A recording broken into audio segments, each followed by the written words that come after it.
Student, social, and environmental organizations in Chile are set to march to demand the resignation of President Sebastián Piñera after his involvement in the Pandora Papers scandal. High officials of Mexico and the United States will discuss an agenda that intends to solve the migratory crisis. A powerful explosion in a Shiite mosque in northern Afghanistan left tens of casualties in the second such attack in less than a week.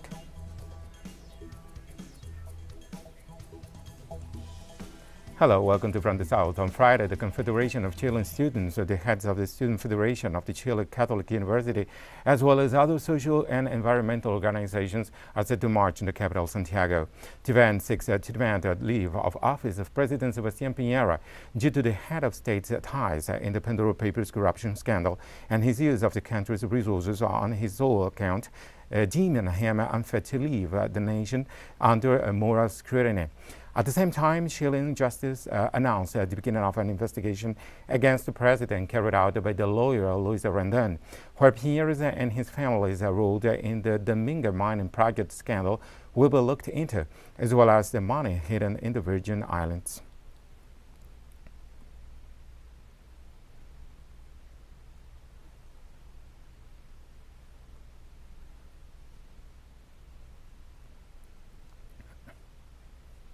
More information is coming to light about the scandal regarding the Colombian military forces and the Ministry of Defense, who proved and carried out a new aerial bombardment against a National Liberation Army camp in which 4 miners were found on the Department of Chocó. After the revelation made by the senator of the Alternative Democratic Pool, Ivan Cepeda, who accused the security portfolio of having concealed said attack and its results. Another document was released with the names of 2 young men murdered in the bombing. The information collected by the Institute of Legal Medicine reported that the victims already identified were 17-year-old John Alexander Gañán Murcia and 13-year-old Jose Hurtado Moreno. According to Senator Cepeda, the minister did not inform public opinion that there were adolescents among those killed, and that is why he requested the intervention of the National Institute of Legal Medicine, which confirmed the death of the miners.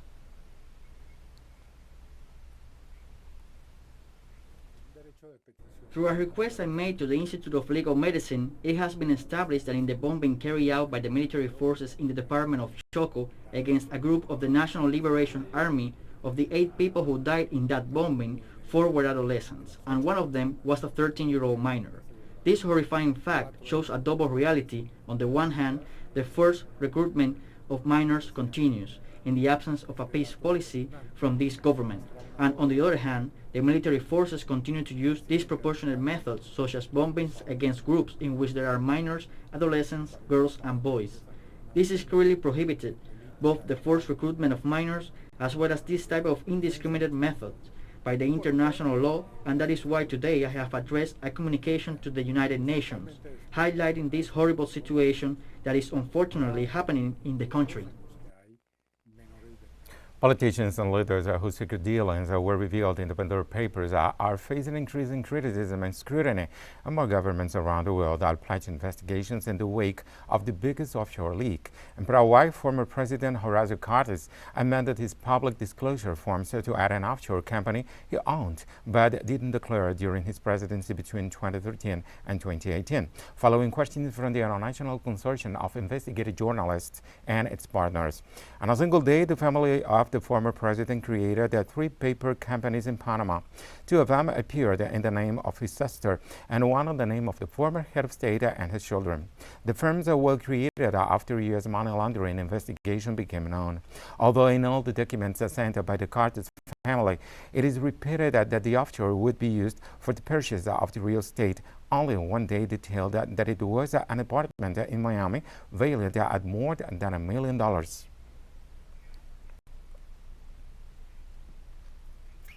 Because in his first sworn statement, Horacio Manuel Cartes provides false information, hides information. He does this in 2012 in his sworn statement to run for the presidency of the Republic. Then he once again delivers his sworn statement, again providing false data, in his sworn statement 15 days after assuming the presidency, and then at the end of his mandate, and then 15 days later he does it again. That is to say, 3 times he has presented false sworn statements. He has concealed information. Venezuelan security forces shut down a criminal organization that ran in the western border state of Apure. Venezuelan Attorney General Tarek William Saab announced the arrest of 6 officials for their involvement in a criminal organization dedicated to providing false documents to foreigners. 2 of them, members of the National Electoral Council, and 4 officials of the Administrative Service of Identification, Migration, and Foreigners. The prosecutor added that in this same procedure, 2 Colombian citizens carrying false identity documents were arrested, and they could be part of a criminal organization. Both citizens confessed that they paid $1,000 to obtain the documents.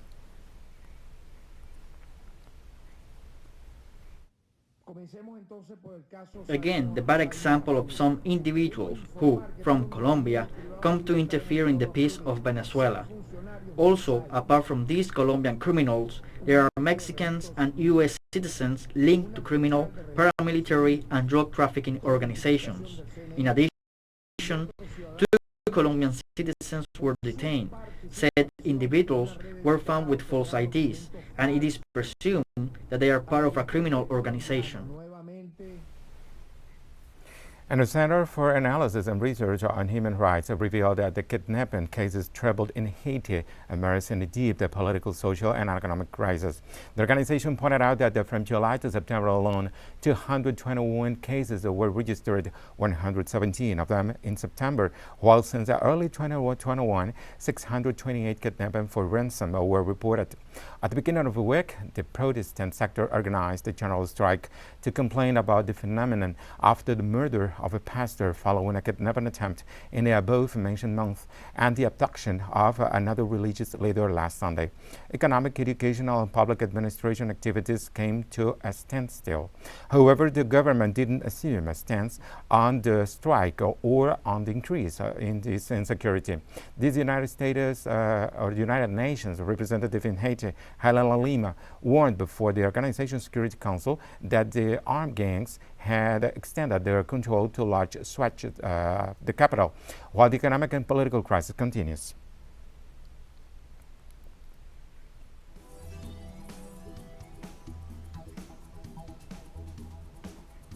We'll be right back after this very short break.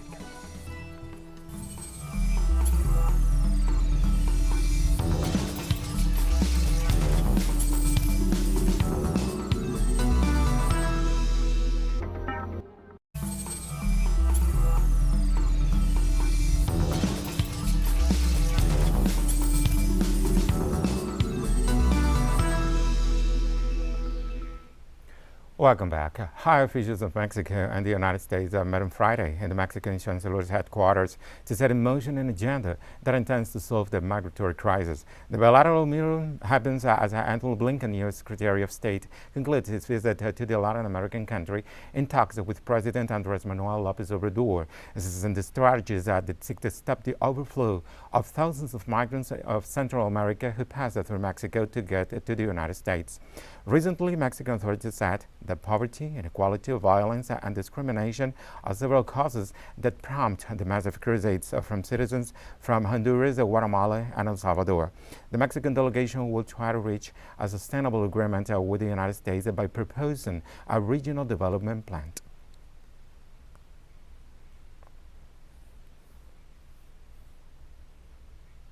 A U.S. federal judge put a stop to the enforcement of the Texas law known as Senate Bill 8 that bans abortions after 6 weeks. Citizens in Houston reacted to this decision. Is a good decision because although I'm pro-life, I have my religious belief, that prevent me from aborting. But I believe that people should have the choice to whether to terminate their pregnancies or not. I think that all women should have the right to choose what they would like to do with their bodies. So I think that it's a good thing that it's being proposed that maybe the law that was previously talked about be banned. We can't go back that way where we're having a lot of women lose their lives because they can't make to have a procedure that is in the hands of professionals. That it's okay. So, I mean, I'm okay with what the judge said so far. Poland's constitutional court ruled the Polish laws have a supremacy over those of the European Union in areas where they clash, a decision likely to embolden the country's right-wing government and worsen its already troubled relationship with the EU. The Constitutional Tribunal held that some provisions of the treaties bind the EU members and some rulings by the 27 nation blocs high court conflict with Poland's constitution and warned EU institutions not to act beyond the scope of their competencies by interfering with Poland's judiciary. The tribunal initiated its review of law supremacy on a motion from Polish Prime Minister Mateusz Morawiecki, whose demand came after the European Court of Justice ruled in July that Poland's new regulations for appointing judges to the Supreme Court could violate EU law. The tribunal majority said that Poland's EU membership since 2004 did not give the European Supreme Court a legal authority and that no state authority in the country would consent to an outside limitation of its powers.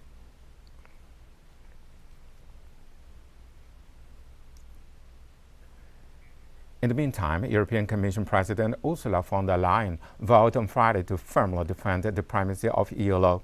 Calling the European Union a community of values and laws, von der Leyen said that the EU will uphold the founding principles of their union's legal order. The EU top representative expressed concern by the developments and instructed the Commission and its executive to analyze the words of a court decision thoroughly and swiftly.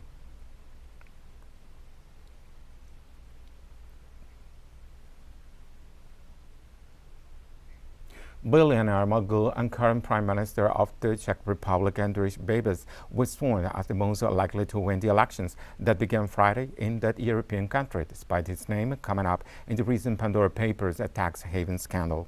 Babiš, whose fortune consists of his media and chemical industry empire, seeks a re-election at the head of the ANO party that was founded by himself. ANO, which translates to yes in Czech, has a program consisting of center-like policies and is one of the organizations which criticize being a part of the European Union.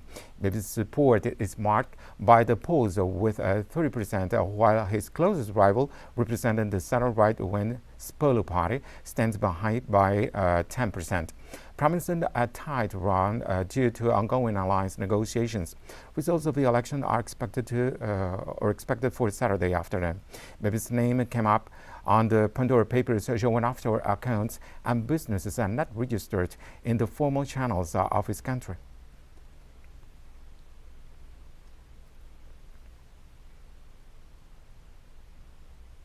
The Nobel Peace Prize has been awarded to journalists Maria Ressa and Dmitry Muratov for their long-standing efforts to safeguard freedom of expression in the Philippines and Russia. Ressa is the chief executive officer of Rappler, a news outlet critical of Philippine President Rodrigo Duterte's administration, while Muratov has the independent Russian newspaper Novaya Gazeta. The Nobel Committee called the pair as representatives of all journalists who stand up for this ideal. The editors were chosen out of 329 candidates.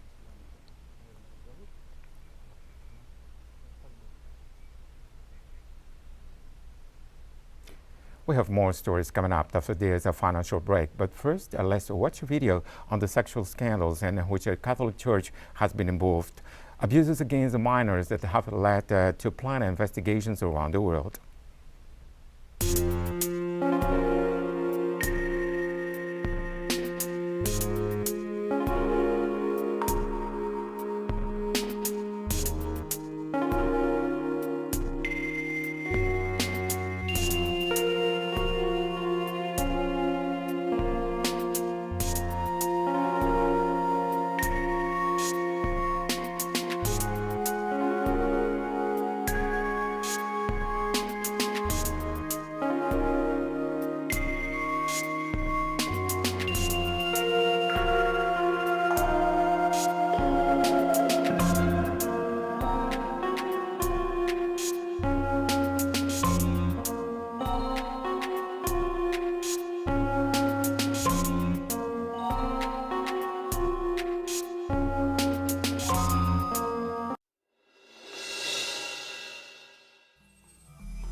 Welcome back. On Friday, a powerful explosion and the most frequented by religious minority group in northern Afghanistan left tens of casualties and the second such attack in less than a week. The blast occurred in a Shiite mosque in Kunduz province during the weekly Friday prayer service at the Gozar-e-Ziyadat Mosque, when members of the Shiite religious minority typically go in large numbers for worship. Taliban chief spokesman Zabiullah Muhajir said the Shiite mosque was the target and that a large number of worshippers were killed and wounded. As Taliban reports only 60 deaths, but other local sources affirmed there was about 100 killed. The cause of the blast was not immediately clear. Despite no group has yet claimed responsibility for the blast, the Taliban leadership has been grappling with a growing threat from the local Islamic State affiliate known as the Islamic State in Khorasan. On Sunday, October 3rd, a similar bomb attack was carried out at a Kabul mosque, killing 5 civilians.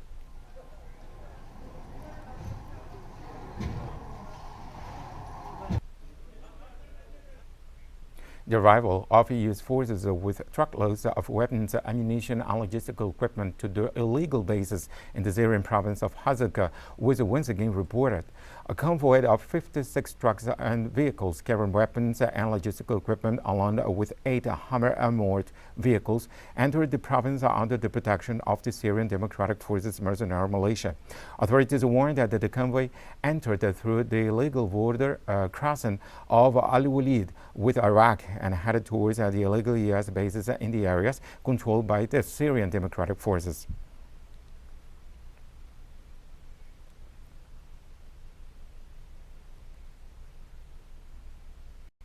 The elections in Iraq unfolded in a climate of tight security measures and logistical difficulties. The balloting happens with 120,000 displaced people casting votes in harsh transport conditions, as they have no walk great distances towards the stations. Over 1 million security forces have already attended the turnout process in an election being held a year early, due to a protest movement back in 2019 that criticized privileged sectors of society for the unemployment and deplorable public services. Over 3,240 candidates are in the running that has seen boycott attempts from discontent citizens.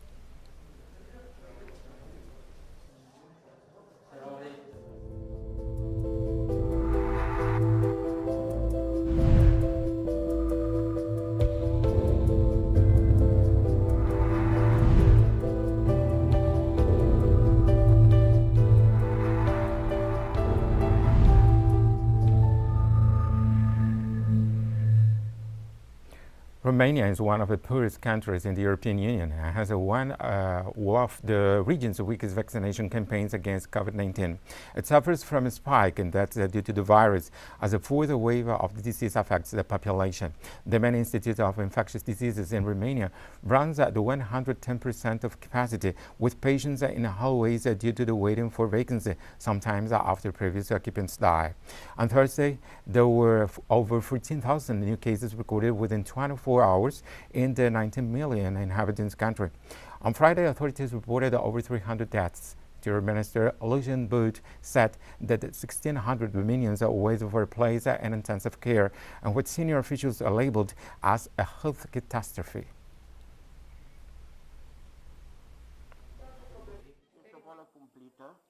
I had numerous opportunities to get vaccinated, but I didn't do it. It is what it is. Until it doesn't affect you personally, you don't realize. Now I'm willing to get vaccinated yesterday, to put it lightly. We should get this message out there. I've met vaccinated patients who went home within 4 days while I've struggled. It's a terrible disease. I was one of those who thought the vaccine was not good, but I'm telling you now that it was a mistake on my part, an awful choice. And I'm honestly telling you that once I get over this sickness, I will go and get the vaccine, taking full responsibility.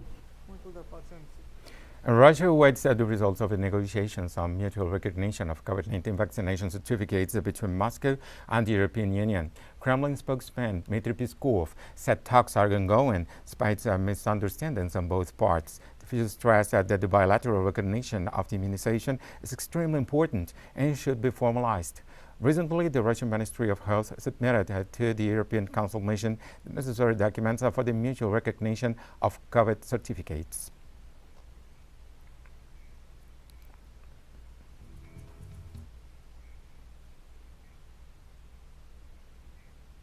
We've come to the end of this news brief, but first we invite you to watch a video on Che Guevara, who was assassinated in Bolivia on October 8, 1967.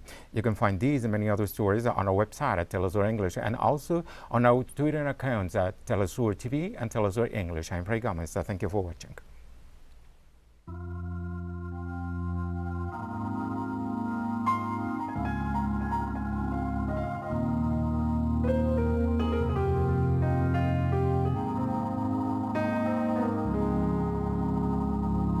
Nada legal me ata a Cuba, solo lazos de otra clase que no se pueden romper como los nombramientos.